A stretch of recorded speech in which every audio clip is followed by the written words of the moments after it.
ইস্যুতে বিএনপির অবস্থান স্পষ্ট নয়, ভারত নীতি নির্ধারণের প্রয়োজন। বাংলাদেশের রাজনৈতিক অঙ্গনের নতুন এক অধ্যায়ের সূচনা হয়েছে। শেখ হাসিনা সরকারের পতনের পর অন্তর্বর্তী সরকার দায়িত্ব গ্রহণ করায় দেশে রাজনৈতিক স্বাধীনতা ফিরে এসেছে। কিন্তু এই নতুন রাজনৈতিক বাস্তবতায় বিএনপির ভূমিকা কতটা সুস্পষ্ট তা নিয়ে জনমনে প্রশ্ন রয়ে গেছে। বিশেষত ভারতের প্রতি দলটির অবস্থান কি হবে তা এখনো অনির্ধারিত। বাংলাদেশের জনগণ দীর্ঘদিন ধরে ভারতের রাজনৈতিক প্রভাব সম্পর্কে সচেতন। শেখ হাসিনার শাসনামলে ভারতমুখী নীতির কারণে দেশের সার্বভৌমত্ব ক্ষুণ্ণ হয়েছে বলে অনেকে মনে করেন। ভারতের সঙ্গে সম্পর্ক নিয়ে রাজনৈতিক দলগুলোর অবস্থান গুরুত্বপূর্ণ হয়ে উঠেছে, বিশেষত বিএনপির জন্য, যেহেতু দলটি এখনো স্পষ্টভাবে জানায়নি তারা ভবিষ্যতে ভারতের সঙ্গে কী ধরনের সম্পর্ক বজায় রাখবে।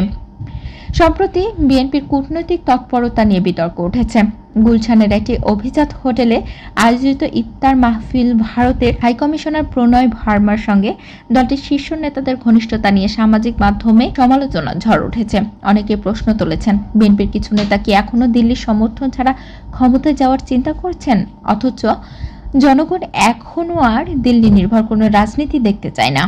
অন্যদিকে অন্তর্বর্তী সরকারের প্রধান উপদেষ্টা ডক্টর মোহাম্মদ ইউনূসের ভারতের বিষয়ে কঠোর অবস্থান নিয়েছেন। শেখ হাসিনার শাসনামলে দিল্লির উপর অতিমাত্রা নির্ভরতা এবং ভারতের সাথে দেশ পরিচালনার অভিযোগ তুলে তিনি বাংলাদেশের সার্বভৌমত্ব রক্ষার অঙ্গীকার করেছেন।